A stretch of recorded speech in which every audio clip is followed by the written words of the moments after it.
शुरू करते हैं। हमारा subject principles of business management है ना। तो पीबीएम में अब तक हमने क्या देख लिया, अब तक हमने कंप्लीट कर लिया यूनिट 3, यूनिट 1, यूनिट 2 हमारे कंप्लीट हो चुके हैं। यूनिट 3 में हमने 3.3 है ना, यूनिट 3.1, 3.2, 3.3 ये हमने कंप्लीट कर लिया। ऑर्गेनाइजेशन फंक्शन जो है उस पर डिपेंड करता है ये पूरा यूनिट आपका है ना। तो ऑर्गेनाइजेशन फंक्शन एक्चुअली है क्या, उसका मीनिंग, डेफिनेशन, ऑर्गेनाइजेशन फंक्शंस के फीचर्स, उसके कैरेक्टरिस्टिक्स, उसका इंपॉर्टेंस, ये सब कुछ हमने देख लिया। यूनिट 3.3 में हमने लाइन ऑर्गेनाइजेशन जो है वो पढ़ी थी। अब हमको पढ़ना यूनिट 3.4 में स्टाफ ऑर्गेनाइजेशन का मतलब क्या होता है, स्टाफ ऑर्गेनाइजेशन है क्या, है ना। तो यूनिट 3.3 में लाइन ऑर्गेनाइजेशन कंप्लीट की हमने, एक ऑर्गेनाइजेशनल स्ट्रक्चर कैसा होता है वो देखा। अब हमको देखना है स्टाफ ऑर्गेनाइजेशन क्या है ना। अब हमको क्या देखना है, स्टाफ ऑर्गेनाइजेशन का मीनिंग क्या है, स्टाफ ऑर्गेनाइजेशन की डेफिनेशन क्या है, और स्टाफ ऑर्गेनाइजेशन के एडवांटेज, डिसएडवांटेजेस, कैरेक्टरिस्टिक्स, नेचर्स, ये सारी चीजें हमको यूनिट 3.4 में कंप्लीट करनी है। तो चलिए शुरू करते हैं। सबसे पहले मीनिंग ऑफ स्टाफ ऑर्गेनाइजेशन है ना। स्टाफ ऑर्गेनाइजेशन होती क्या है, उसका मीनिंग क्या है। Staff authority consists of the right to advise or assist those who possess line authority as well as other staff personnel। देखो staff authority consist, staff authority में कौन आता है, staff authority में कौन आता है, तो staff authority में consist होता है, consist of the right to advise। staff की जो authority है उसके अंदर क्या आता है, तो staff की authority में राइट टू एडवाइस, एडवाइस देने का अधिकार है ना, एडवाइस देने का अधिकार ये कंसिस्ट होता है स्टाफ अथॉरिटी में।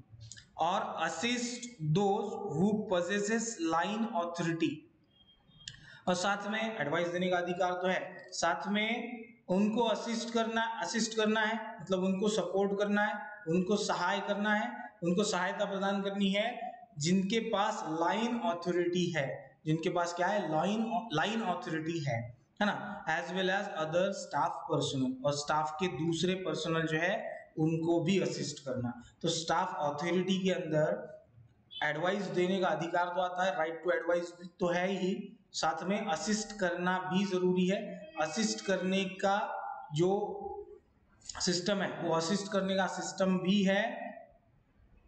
किसको असिस्ट करना है, तो जिनके पास लाइन अथॉरिटी है उनको असिस्ट करना है, साथ में बाकी जो पर्सनल है, बाकी पर्सनल मतलब बाकी के जो एम्प्लॉइज है स्टाफ में उनको भी असिस्ट करना। ये आता है स्टाफ की अथॉरिटी में। स्टाफ के पास क्या अथॉरिटी है, तो ये अथॉरिटीज स्टाफ के पास होती है। Staff authority enables those responsible for improving the effectiveness of line personnel to perform their required task, है ना। जो लाइन पर्सनल है ना, लाइन पर्सनल, लाइन सिस्टम हमने देखा, लाइन ऑर्गेनाइजेशन हमने देखी। तो लाइन ऑर्गेनाइजेशन में जो डिफरेंट डाउन लाइन में है, जो डिफरेंट डाउन लाइन में काम करने वाले या परफॉर्म करने वाले जो पर्सनल है, पर्सनल मतलब क्या, तो एम्प्लॉइज है, वर्कर्स है ना, डिफरेंट आपका जो स्टाफ है उसको कहते हैं पर्सनल। तो ये जो लाइन डाउन लाइन में है ना, टॉप लेवल मैनेजमेंट की डाउन लाइन में काम करने वाला आपका जो स्टाफ है, आपके जो एम्प्लॉइज है, आपके जो वर्कर्स है, उनको कोई टास्क असाइन किया हुआ होता है। ऑब्वियसली हर एक वर्कर को और हर एक एम्प्लॉय को कोई ना कोई टास्क जो है वो असाइन किया होता है। क्यों, तो ऑर्गेनाइजेशन के जो ऑब्जेक्टिव्स हैं उनको फुलफिल करने के लिए, ऑर्गेनाइजेशन के जो ऑब्जेक्टिव्स हैं उनको फुलफिल करने के लिए कोई ना कोई टास्क वर्कर को और एम्प्लॉइज को असाइन किया हुआ होता है ना। तो स्टाफ अथॉरिटी के चलते क्या होता है, staff authority enables those responsible for improving the effectiveness, है ना। स्टाफ अथॉरिटी उनको इनेबल करती है जो कि लाइन पर्सनल के परफॉर्मेंस को इफेक्टिव बनाने के लिए रिस्पॉन्सिबल है ना। लाइन पर्सनल के परफॉर्मेंस की इफेक्टिवनेस इंप्रूव करने के लिए जो लोग रिस्पॉन्सिबल है उन लोगों को अथॉरिटी प्रदान करती है, उसको पावर देती है स्टाफ अथॉरिटी। स्टाफ अथॉरिटी किनको पावर देती है, तो जो लोग जो लाइन पर्सनल है, मतलब हमारा जो स्टाफ है, उनकी जो टास्क है, उनकी टास्क जो है उसको इफेक्टिव करने में हेल्प करते हैं, ऐसे पर्सनल को रिस्पॉन्सिबिलिटी प्रदान करती है या ऐसे पर्सनल को पावर्स प्रदान करती है स्टाफ अथॉरिटी। तो स्टाफ अथॉरिटी क्या कर रही है, स्टाफ अथॉरिटी इनेबल कर रही है उन इंडिविजुअल्स को या उन रिस्पॉन्सिबल इंडिविजुअल्स को जो हमारे ग्राउंड लेवल पर काम करने वाले वर्कर्स और एम्प्लॉइज के जो परफॉर्मेंस है या फिर उनके जो टास्क है, टास्क परफॉर्मेंस है, उनको इंप्रूव करते हैं, है ना। आगे देखो, line and staff personnel must work together closely to maintain the efficiency and effectiveness of the organisation. तो लाइन ऑर्गेनाइजेशन है, लाइन स्ट्रक्चर ऑफ ऑर्गेनाइजेशन और स्टाफ पर्सनल, इन दोनों ने कैसा काम करना चाहिए, एक साथ, है ना, साथ मिलके, मस्ट वर्क टुगेदर क्लोजली, एक साथ मिलके काम करना चाहिए लाइन स्ट्रक्चर ऑफ ऑर्गेनाइजेशन और स्टाफ पर्सनल ने, to maintain the efficiency and effectiveness of the organisation. क्यों एक साथ मिलकर काम करना चाहिए, तो ऑर्गेनाइजेशन की इफिशियंसी मेंटेन करने के लिए, इफिशियंसी बढ़ाने के लिए, और ऑर्गेनाइजेशन की इफेक्टिवनेस जो है उसको बढ़ाने के लिए। मतलब एक तरह से ऑर्गेनाइजेशन को सही तरीके से डेवलप करने के लिए लाइन स्ट्रक्चर ऑफ ऑर्गेनाइजेशन ने, या लाइन ऑर्गेनाइजेशन और स्टाफ ऑर्गेनाइजेशन ने साथ में क्लोजली काम करना चाहिए to ensure that line and staff personnel do work together productively. Management must make sure both groups understand the organisational mission, है ना। अब ये जरूरी है कि लाइन और स्टाफ पर्सनल ने एक साथ काम करने के लिए और प्रोडक्टिवली काम करने के लिए मैनेजमेंट ने क्या करना चाहिए, management must make sure both groups understand the organisational mission. Management ने ये श्योर करना चाहिए, मैनेजमेंट ने ये कंफर्म करना चाहिए कि दोनों ग्रुप, लाइन ऑर्गेनाइजेशन और स्टाफ ऑर्गेनाइजेशन, दोनों को ऑर्गेनाइजेशन जो है हमारी बिजनेस ऑर्गेनाइजेशन, उसके मिशन क्या है ये पता है, ये क्लियर करना चाहिए, ये श्योर करना चाहिए मैनेजमेंट ने, है ना। have specific objectives and realize that they are partners in helping the organization reach its objectives, है ना। मतलब ये मैनेजमेंट का काम है कि उन्होंने कंफर्म करना है कि स्टाफ ऑर्गेनाइजेशन और लाइन ऑर्गेनाइजेशन दोनों को पता है कि मैनेजमेंट ऑर्गेनाइजेशन के ऑब्जेक्टिव्स क्या है, ऑर्गेनाइजेशन के मिशन क्या है, और उन दोनों ने साथ में ये रियलाइज करना चाहिए और साथ में काम करना चाहिए ताकि ऑर्गेनाइजेशन के जो गोल्स है, ऑब्जेक्टिव्स है, अचीव हो पाए ना। उनको ये रियलाइज होना चाहिए कि वो ऑर्गेनाइजेशन के पार्टनर है, दोनों की दोनों ऑर्गेनाइजेशन पूरी बिजनेस ऑर्गेनाइजेशन की पार्टनर है बिजनेस ऑर्गेनाइजेशन के गोल्स और टारगेट्स अचीव करने में, है ना। तो ये काम किसका, ये मैनेजमेंट का काम है, उन्होंने श्योर करना चाहिए ये सारी चीजें। The next, size is perhaps the most significant factor in determining whether or not an organization will have staff personnel। staff की जो size है, मतलब कितना बड़ा staff है आपका, है ना। एक small organization है, छोटा सा staff है, या large organization है, बहुत ज्यादा staff है, तो size जो है ये most significant factor है ना, बहुत ज्यादा important और significant factor है in determining whether or not an organization will have staff personnel। जो डिटरमाइन करता है, क्या डिटरमाइन करता है कि हमारी ऑर्गेनाइजेशन में स्टाफ पर्सनल होंगे, मतलब स्टाफ ऑर्गेनाइजेशन स्ट्रक्चर होगा या नहीं होगा, ये डिपेंड करता है ऑर्गेनाइजेशन की साइज पर। The larger the organization the greater the need and ability to employ staff personnel. जितनी बड़ी ऑर्गेनाइजेशन होगी उतनी ज्यादा जरूरत होगी,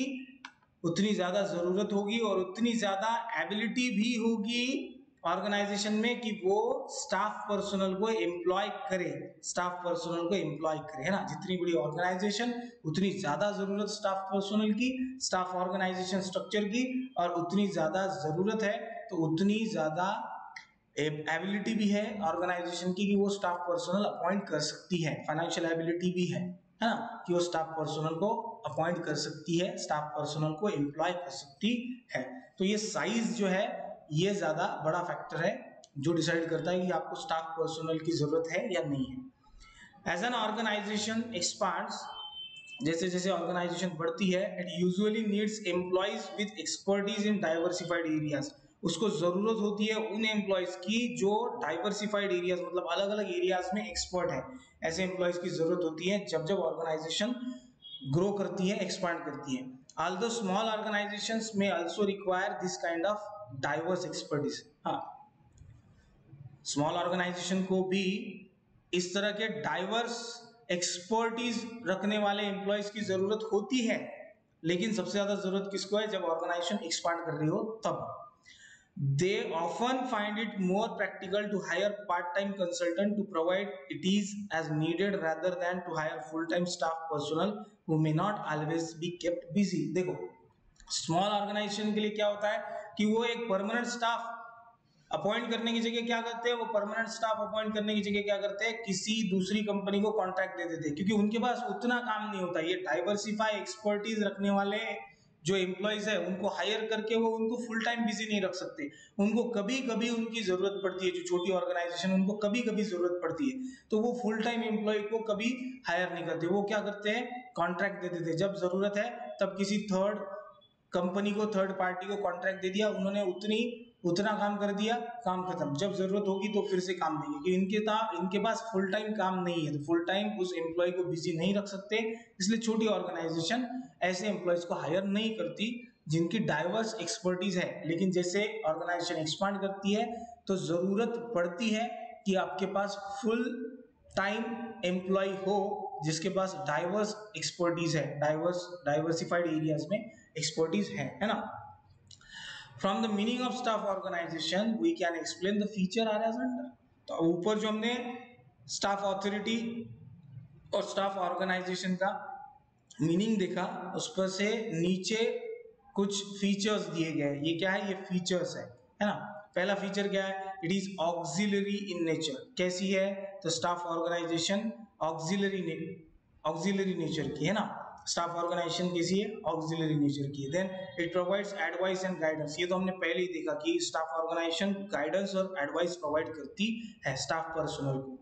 then it has no command prerogative, है ना। कोई भी प्रेरोगेटिव कमांड नहीं होती इसमें ना।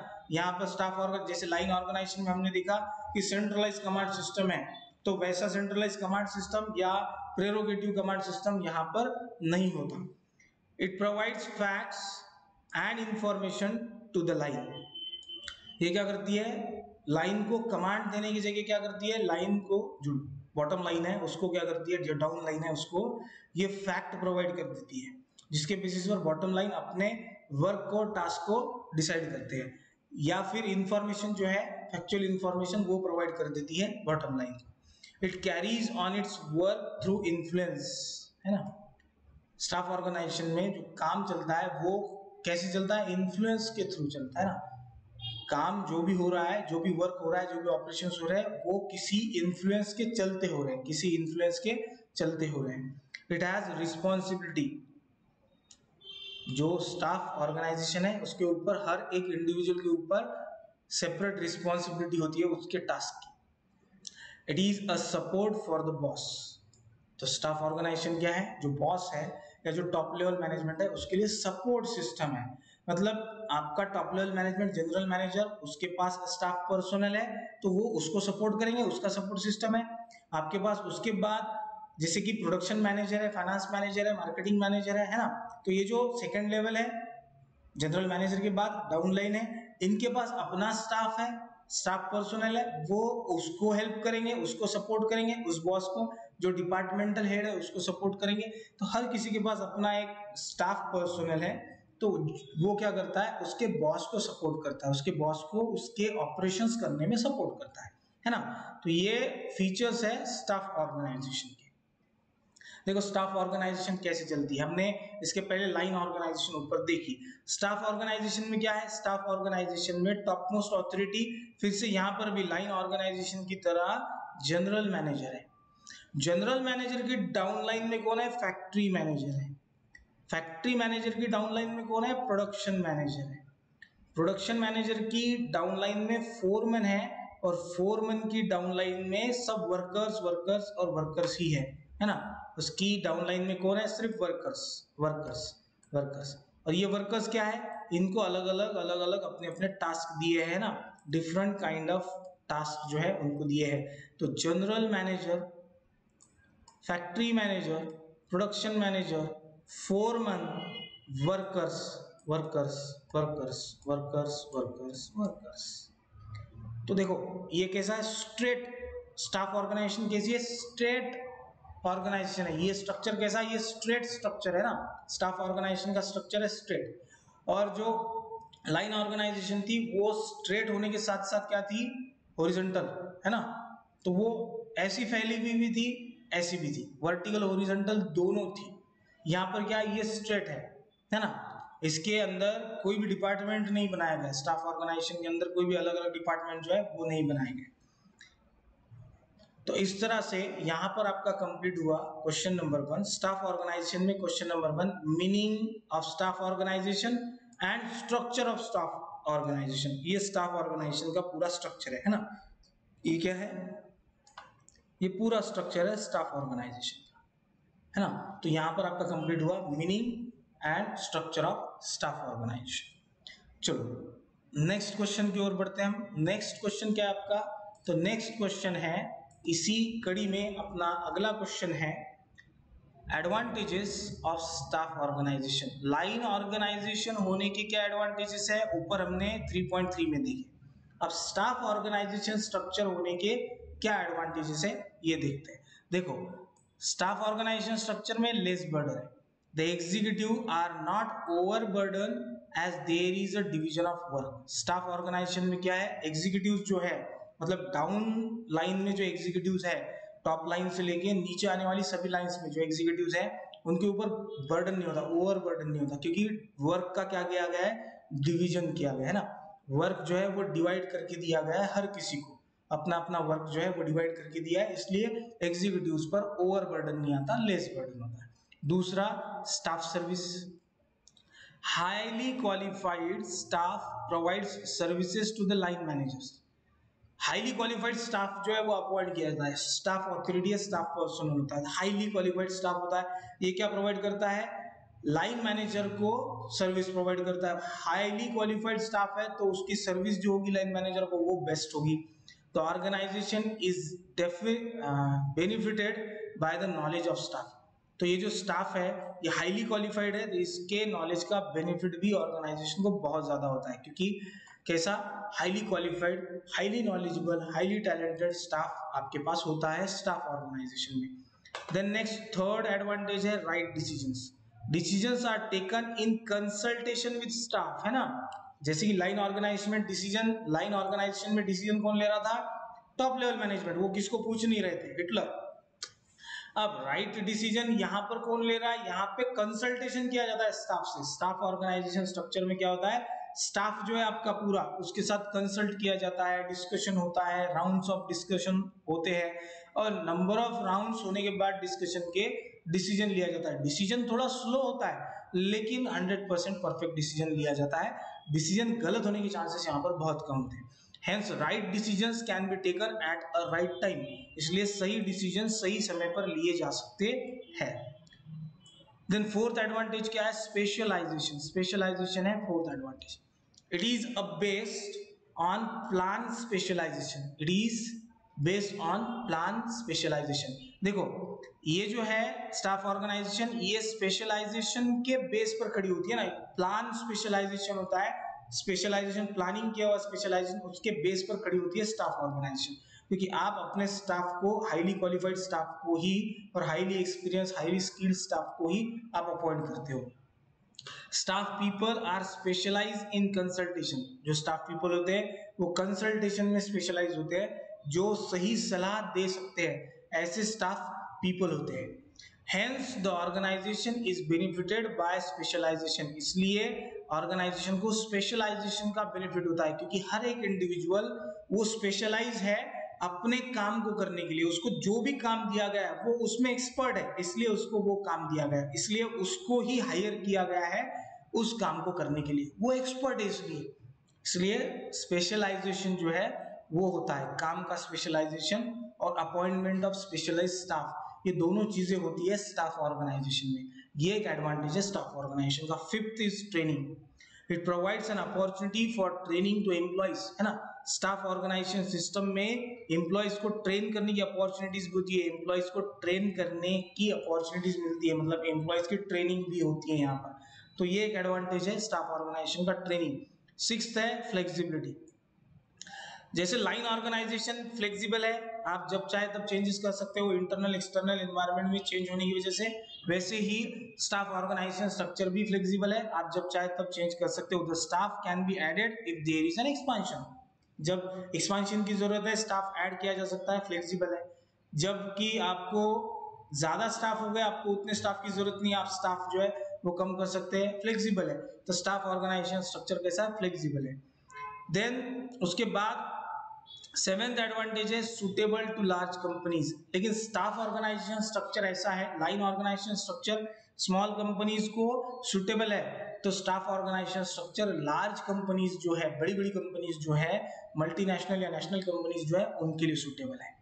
Due to availability of staff facility it is suitable to large size organization. Large size organization को ही सुटेबल है, क्योंकि स्टाफ फैसिलिटी के चलते स्टाफ जो होता है वो हाईली क्वालिफाइड, हाईली एक्सपीरियंस है ना, और highly talented, highly skilled staff होता है। अब ऐसे स्टाफ को 24 आवर्स या फिर ऐसा कहो कि जितने वर्किंग डेज है आपके पास, उतने वर्किंग डेज में फुल टाइम बिजी रखना स्मॉल ऑर्गेनाइजेशन के लिए पॉसिबल नहीं है, इसलिए स्टाफ ऑर्गेनाइजेशन स्ट्रक्चर वहां नहीं होता। और लार्ज ऑर्गेनाइजेशन के पास पूरा काम है, इतना सारा काम है कि वो ऐसे स्टाफ को कंटिन्यूअसली बिजी रख सकते हैं, फुल टाइम बिजी रख सकते हैं, इसलिए ये सुटेबल किसके लिए, लार्ज कंपनीज के लिए। देन नेक्स्ट है डेमोक्रेटिक स्टाइल। इसका कैसा है, डेमोक्रेटिक स्टाइल है, सबको पूछ के सबसे कंसल्टेशन करके डिसीजंस लिए जाते हैं। Major decisions are arrived at by mutual consultation, है ना, एक दूसरे के साथ कंसल्ट करके ही मेजर डिसीजंस लिए जाते हैं। Leadership is likely to be more of democratic in nature. Leadership कैसी होती है, डेमोक्रेटिक, लोकशाही पद्धति की होती है ना। लोकशाही में क्या होता है, सबका साथ सबका विकास, है ना। मतलब लोकशाही में क्या है कि लोगों के लिए बनाया हुआ गवर्नमेंट है, क्योंकि यहाँ पर क्या है, बहुमत जो है, बहुमत, सब जो कहेंगे वैसा ही होगा, सबसे ज्यादा से ज्यादा लोग जो कहेंगे वैसा ही होगा। तो वैसे ही डेमोक्रेटिक मतलब क्या, बहुमत होता है, जो ज्यादा से ज्यादा लोग कंसल्ट करेंगे वो ही डिसीजन यहाँ पर लिया जाएगा। तो डेमोक्रेटिक स्टाइल है स्टाफ ऑर्गेनाइजेशन का। Crisis management, the structure can handle the crisis situation effectively. जो स्ट्रक्चर है वो क्राइसिस की सिचुएशन, मतलब जिस सिचुएशन में कठिन सिचुएशन जो है, जो सिचुएशन प्रॉब्लमेटिक है, जिसमें समस्या है, ऐसी क्राइसिस की सिचुएशन, जैसे कि अभी कोरोना क्राइसिस है, तो ये जो सिचुएशन है, जो कठिन सिचुएशन है, उस सिचुएशन को इफेक्टिवली हैंडल कर सकता है ये स्ट्रक्चर, क्योंकि हाईली क्वालिफाइड स्टाफ इस स्ट्रक्चर में अपॉइंट होता है। Expert advice of staff helps to solve the crisis. जो स्टाफ है वो एक्सपर्ट है, तो उसका एडवाइस एक्सपर्ट एडवाइस होगा। एक्सपीरियंस स्टाफ है, expert advice of staff can help to solve the crisis. Crisis solve करने में ये एक्सपर्ट एडवाइस जो है स्टाफ का, ये हेल्प करता है ना। तो क्राइसिस मैनेजमेंट ये 9th एडवांटेज है। Then 10th advantage is research development. क्या है, research development. Experts carry out the working of an organization. Organization का वर्किंग कौन संभाल रहा है, अब स्टाफ ऑर्गेनाइजेशन स्ट्रक्चर में सब एक्सपर्ट्स है ना, पूरे के पूरे जो है वो एक्सपर्ट्स है। They undertake the research and experiments for increasing their production, hence providing better products. तो ये जो एक्सपर्ट्स है ये क्या करते हैं, रिसर्च, इनोवेशन, एक्सपेरिमेंट्स ये कंटिन्यूअसली करते रहते हैं, ताकि जो प्रोडक्शन है वो प्रोडक्शन इंक्रीज होता रहे, प्रोडक्टिविटी जो है वो बढ़ती रहे, डेवलपमेंट होती रहे, इसके लिए कंटिन्यूअसली रिसर्च पर ध्यान देते हैं। तो स्टाफ ऑर्गेनाइजेशन का जो हाईली क्वालिफाइड स्टाफ है वो रिसर्च करने में ज्यादा इंटरेस्टेड होता है, वो रिसर्च करने पे ज्यादा भरोसा रखता है ना। तो रिसर्च डेवलपमेंट ये 10th एडवांटेज है स्टाफ ऑर्गेनाइजेशन का, है ना। तो यहां पर आपका सेकंड क्वेश्चन कंप्लीट होता है। तो first question meaning of staff organization, structure of staff organization, and second structure advantages of staff organization. इसमें किसी को कोई प्रॉब्लम है क्या, पूछो। इसमें किसी को कोई प्रॉब्लम होगा तो पूछो, है ना, फटाफट बताओ इसमें किसी को कोई प्रॉब्लम है क्या।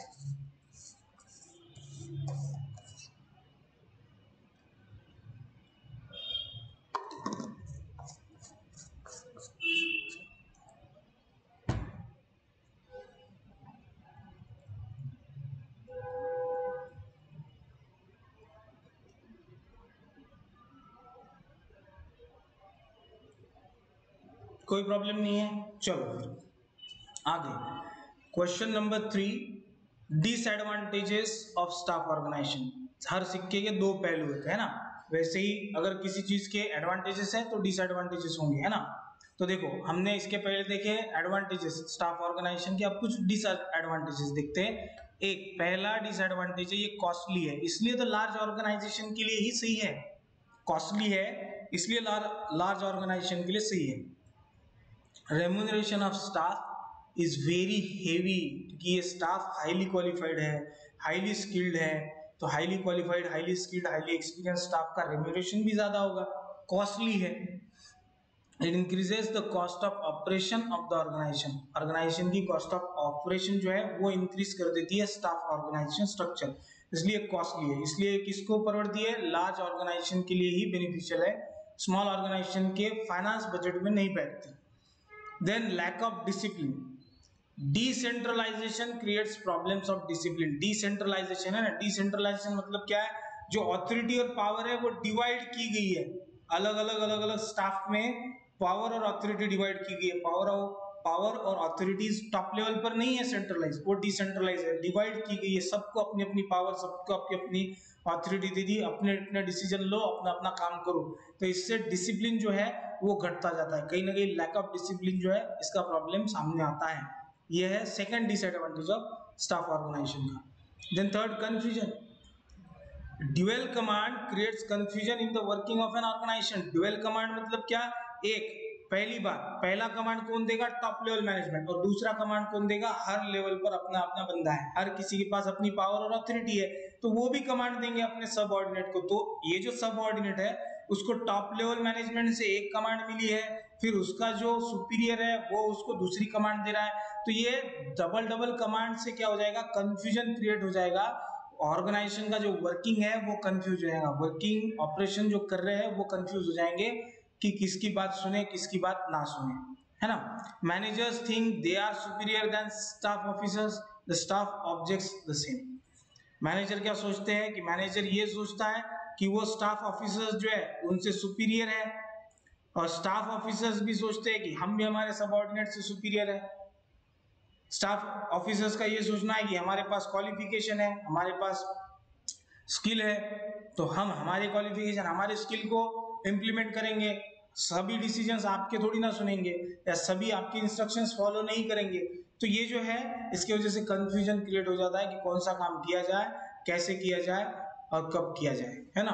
तो कंफ्यूजन क्रिएट करता है स्टाफ ऑर्गेनाइजेशन अगर उसको सही तरीके से सही डिसिप्लिन में नहीं रखा गया तो। देन फोर्थ है problem of unity of command. Unity of command का मतलब क्या है कि कमांड एक ही जगह से निकल रही हो तो उसको कहते हैं यूनिटी ऑफ कमांड। अब स्टाफ ऑर्गेनाइजेशन में अथॉरिटी और पावर जो है वो तो डिसेंट्रलाइज है, सबको अपनी अपनी अथॉरिटी और सबको अपनी अपनी पावर्स जो है वो दी जा चुकी है। तो जब डिसेंट्रलाइजेशन हो गया पावर का, अथॉरिटी का, तो एक जगह से कमांड कैसे निकलेगी, कमांड तो 10 जगह से निकलेगी। Employees receives orders and instructions from staff superiors. Employees को किससे ऑर्डर मिल रहे हैं, स्टाफ सुपीरियर जो है उनसे ऑर्डर मिल रहे हैं, है ना। इंस्ट्रक्शन कौन दे रहा है, staff superiors. This creates a problem of unity of command. अब यहाँ पर क्या हो जाता है, यूनिटी ऑफ कमांड नहीं, कि स्टाफ सुपीरियर्स जो है वो एम्प्लॉइज को ऑर्डर दे रहे हैं, एम्प्लॉइज को टॉप लेवल से भी ऑर्डर्स आ रहे हैं, है ना। एम्प्लॉइज को हेड ऑफ द डिपार्टमेंट जो है वहां से भी ऑर्डर आ रहे हैं, तो ये 10 जगह से ऑर्डर आ जाएंगे, एक तो एम्प्लॉय कंफ्यूज हो जाएगा। और यूनिटी ऑफ कमांड है नहीं, यहाँ पर एक जगह से कमांड जो है वो नहीं दी जा रही है, 10 तीन जगह से कमांड इनको मिल रही है, टॉप लेवल से, हेड ऑफ द डिपार्टमेंट से, स्टाफ ऑफिसर से, अलग अलग जगह से कमांड मिल रही है, तो वो तो कंफ्यूजन क्रिएट हो जाएगा उसको। तो ये प्रॉब्लम जो है यूनिटी ऑफ कमांड का, ये भी एक बड़ा डिसएडवांटेज है स्टाफ ऑर्गेनाइजेशन का। Then lack of accountability. कौन किसको अकाउंटेबल है कुछ समझ में नहीं आता, कि जो सब ऑर्डिनेट्स है वो अपने सुपीरियर को अकाउंटेबल है, या हेड ऑफ द डिपार्टमेंट को अकाउंटेबल है, या फिर टॉप लेवल मैनेजमेंट को अकाउंटेबल है, किसको कुछ भी समझ में नहीं आता, क्योंकि कमांड तो 3 अलग अलग जगह से आ रही है, अलग अलग कमांड आ रही है, तो फिर कौन सा काम करे और कौन से काम का रिपोर्टिंग किसको करे कुछ भी पता नहीं। Staff managers are not accountable to their superiors as they do not have fixed responsibilities. Staff managers अपने superiors को accountable नहीं होते क्योंकि उनकी कोई फिक्स रिस्पॉन्सिबिलिटीज नहीं है। स्टाफ मैनेजर्स की कोई रिस्पॉन्सिबिलिटीज फिक्स ही नहीं की गई है। स्टाफ ऑर्गेनाइजेशन स्ट्रक्चर में यही प्रॉब्लम है कि जो मैनेजर्स है या स्टाफ मैनेजर्स है या फिर स्टाफ ऑफिसर्स है, इनकी कोई रिस्पॉन्सिबिलिटीज फिक्स ही नहीं की गई है ना। तो ये अपने सुपीरियर्स को अकाउंटेबल ही नहीं है। क्योंकि इनकी रिस्पॉन्सिबिलिटीज नहीं है, इनको कोई काम ही नहीं है, टास्क ही नहीं है, तो अब ये अकाउंटेबल किसको होंगे, है ना, ये जवाब किसको देंगे, किसको ही।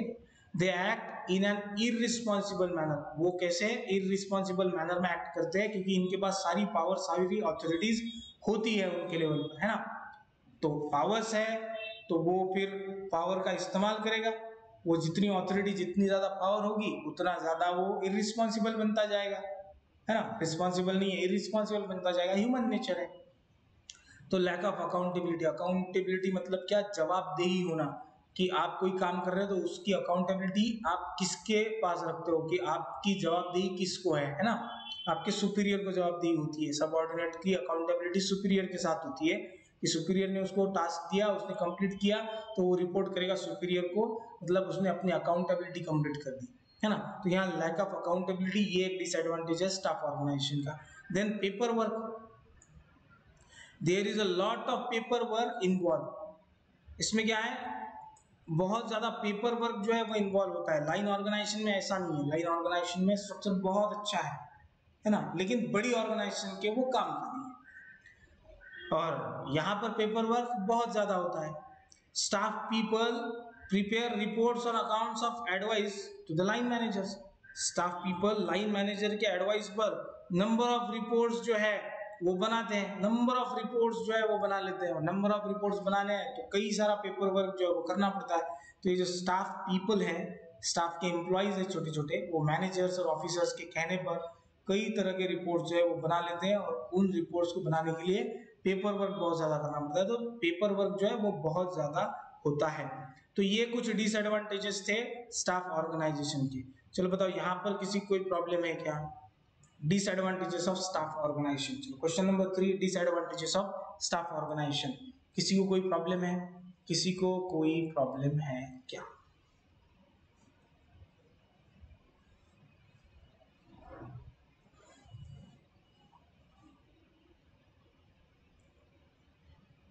चलो किसी कोई प्रॉब्लम नहीं है, कोई प्रॉब्लम नहीं। तो यहां पर आपका यूनिट 3.4 स्टाफ ऑर्गेनाइजेशन कंप्लीट हो गया। यहाँ पर आपका क्या हुआ, यूनिट 3.4 स्टाफ ऑर्गेनाइजेशन जो है वो कंप्लीट हो गया है।